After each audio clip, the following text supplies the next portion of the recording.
Don't just be another foreigner, be a local Laowai.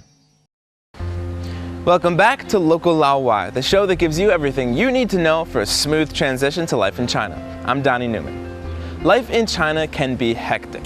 1.4 billion people flitting between countryside and city can make one feel like there's no end to the modern metropolis. Not always true, local Laowaiers. Want to find out about China's few hidden gems of tranquility here in the big cities? Keep watching this episode on Siheyuan Courtyards. It's all a bit modern and hectic here, Donnie. I thought Beijing was supposed to be all about red doors, hutongs, traditional lanterns.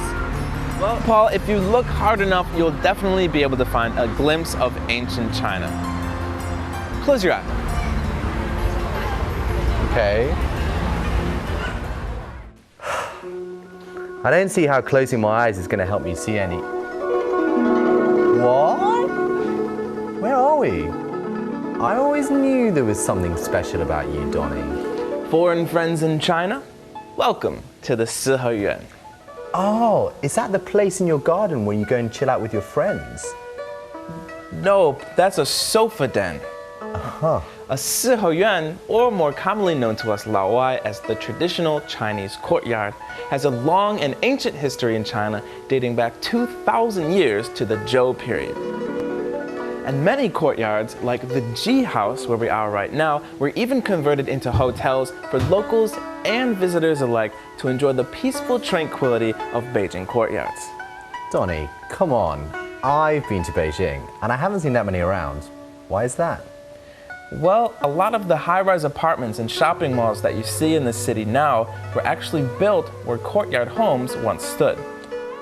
In past times, this was the basic pattern for the structures that would be used for residences, temples, monasteries, family businesses, even government offices. Okay, so Si is 4, right? And these courtyards usually had 4 homes inside each one? That's right. Although sometimes they would have 5 homes, everyone still called them Siheyuan. So, Paul, are you ready for a bit of history? Yep, fire away. All right, let's go.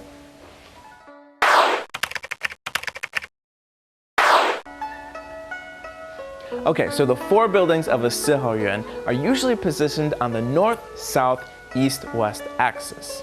Now, the northern building facing the south is considered the main house, and it's called in Chinese, 正房. Adjacent to the main house on the east and west, you have the xiangfang, and they're connected by beautifully decorated pathways called lang. Finally, on the south, you have what they call in Chinese the daozuofang.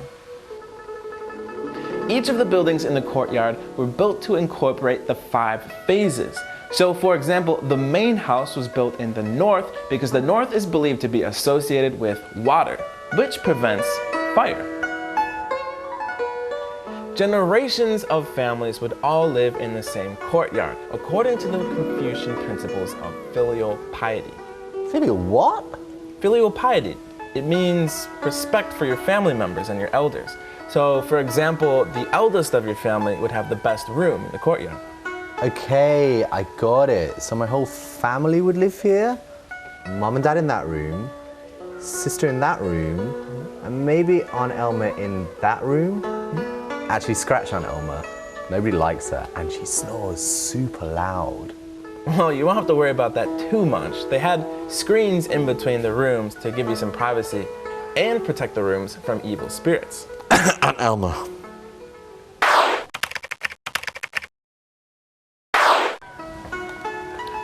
By some estimates, there are over 500 historic courtyards preserved in Beijing. On top of that, there should be about 400,000 courtyards that people still live in today. So there's a very good chance that you might be able to visit one yourself. Paul, are you looking for something? Toilet. Ah, yes. Many courtyards did not have their own toilets, with residents instead using public amenities. Oh no, memories of that school camping trip are coming back to haunt me. Don't worry, old courtyard homes that have been converted into hotels, museums, and homestays, like the G House here, have all the modern amenities you'd expect. A toilet? Yes, of course a toilet. A very nice one too. Siheyuan back then, and to some extent now, were central hubs of Chinese community life. So if you stay in one, you're sure to get an authentic experience of the charms of old Beijing. Okay, toilet, check. Now on Elma, check. Donnie, shall we live in a courtyard together? I'm Donnie Newman. We'll see you next time.